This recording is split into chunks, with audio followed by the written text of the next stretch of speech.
80 शब्द प्रति minute SSC stenographer grade D and अन्य सभी स्किल एग्जाम के लिए यह डिक्टेशन अति महत्वपूर्ण है।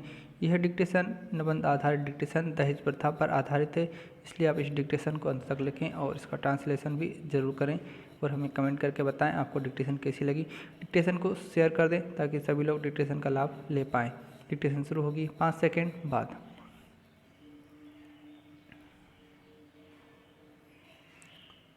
स्टार्ट। दहेज शब्द अरबी भाषा के जहेज शब्द का हिंदी रूपांतरण है, जिसका अर्थ होता है भेंट या सौगात। भेंट में काम संपन्न हो जाने पर स्वेच्छा से अपने परिजन या कुटुंब को कुछ उपहार अर्पित करने का भाव निहित रहता है।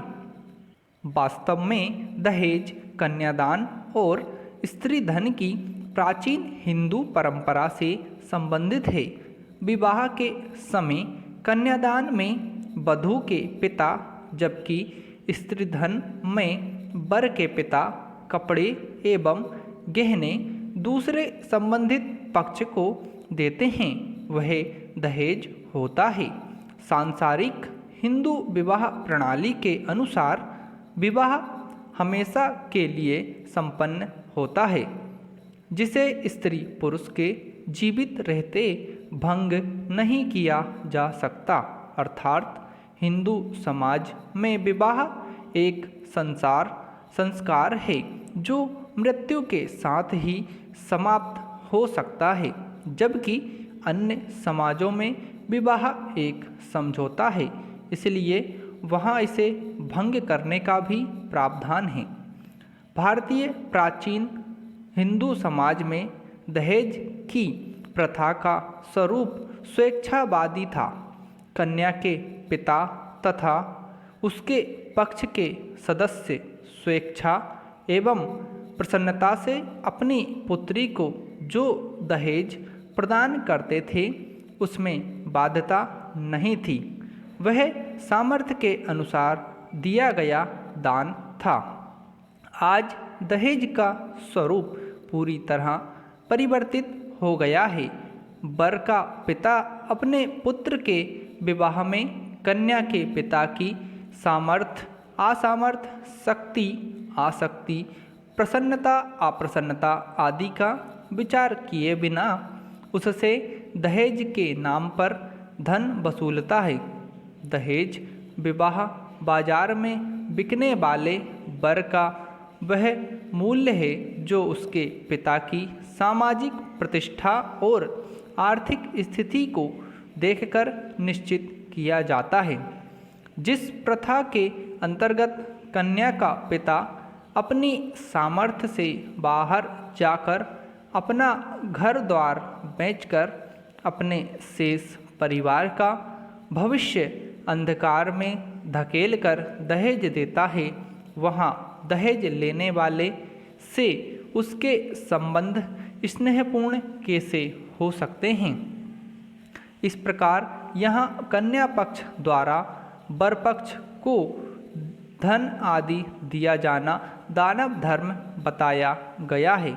अतः वर्तमान समय में दहेज प्रथा भारतीय समाज में व्याप्त एक ऐसी कुप्रथा है जिसके कारण अन्य कन्या और उसके परिजन अपने भाग्य को कोसते रहते हैं।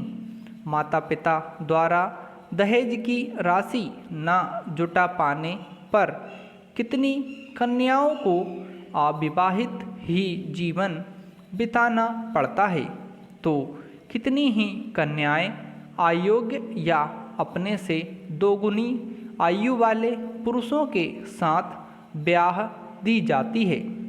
इस प्रकार एक और दहेज रूपी दानव का सामना करने के लिए कन्या का पिता गलत तरीकों से धन कमाने की बात सोचने लगता है, तो दूसरी ओर कन्या भ्रूण हत्या और पापों को करने से भी लोग नहीं चूकते हैं। महात्मा गांधी ने इसे हृदयहीन बुराई कहकर इसके विरुद्ध प्रभावी लोकमत बनाए जाने की वकालत की थी। जवाहरलाल नेहरू ने भी इस कुप्रथा का खुलकर विरोध किया था। राजा राममोहन राय, महर्षि दयानंद आदि समाज सेवकों ने भी इस घृणित कुप्रथा को उखाड़ फेंकने के लिए लोगों का आह्वान किया था। प्रेमचंद ने अपने उपन्यास कर्मभूमि के माध्यम से इस कुप्रथा के कुपरिणाम को देशवासियों के सामने रखने का प्रयास किया। भारत में दहेज निषेध कानून 1961 और घरेलू हिंसा अधिनियम 2005 के लागू होने के बावजूद दहेज न देने अथवा कम दहेज देने के कारण प्रतिवर्ष लगभग 5000 बहुओं को मार दिया जाता है। एक रिपोर्ट के अनुसार वर्तमान समय में भारत में लगभग प्रत्येक 100 मिनट में दहेज से संबंधित एक हत्या होती है। अधिकांश दहेज हत्याएं पति के घर में, एकांत में और परिवार के सदस्यों के सहयोग से होती हैं। इसलिए अधिकांश मामलों में अदालतें प्रमाण के अभाव में दहेज हत्यारों को दंडित भी नहीं कर पाती हैं। कभी कभी पुलिस छानबीन करने में इतनी शिथिल हो जाती है कि न्यायालय भी पुलिस अधिकारियों की कार्यकुशलता और सत्यनिष्ठा पर संदेह प्रकट करते हैं। अतः दहेज प्रथा अर्थात दहेज प्रताड़ना से बचाव के लिए आईपीसी की धारा 498 ए में प्रावधान किया गया है। इसमें पति या उसके रिश्तेदारों के ऐसे सभी बर्ताव को शामिल किया गया है जो किसी महिला को मानसिक या शारीरिक हानि पहुंचाए या उसे आत्महत्या करने पर मजबूर करता हो। इसके लिए दोषी पाए जाने पर पति को अधिकतम 3 वर्ष की सजा का प्रावधान है। वर्ष 2015 में इससे संबंधित 1,13,403 मामले सामने आए थे। अतः इसे लेकर वर्ष 2017-18 में सर्वोच्च न्यायालय ने पुनर्विचार पर सख्त बनाया है। दहेज हत्या पर समाजशास्त्रियों के निम्नलिखित विचार हैं। मध्यम वर्ग की स्त्रियों के उत्पीड़न की दर निम्न वर्ग या उच्च वर्ग की स्त्रियों से अधिक होती है। लगभग 70% पीड़ित महिलाएं 21 से 24 वर्ष आयु समूह की होती हैं, अर्थात वे केवल शारीरिक रूप से ही नहीं अपितु सामाजिक एवं भावात्मक रूप से भी अपरिपक्व होती हैं। यह समस्या निम्न जाति की अपेक्षा उच्च जाति की अधिक है। हत्या से पहले युवा वधू को कई प्रकार से सताया एवं अपमानित किया जाता है, जो पीड़िता के परिवार के सदस्यों के सामाजिक व्यवहार के अव्यवस्थित स्वरूप को दर्शाता है। दहेज हत्या के कारणों में सबसे महत्वपूर्ण समाजशास्त्रीय कारक आपराधिक पर वातावरण का दबाव या सामाजिक तनाव है, जो उसके परिवार के आंतरिक एवं बाह्य कारणों से उत्पन्न होता है। लड़की की शिक्षा के स्तर और दहेज के लिए की गई उसकी हत्या में कोई पारस्परिक संबंध नहीं होता। नववधू की हत्या में परिवार की रचना निर्णायक भूमिका निभाती है।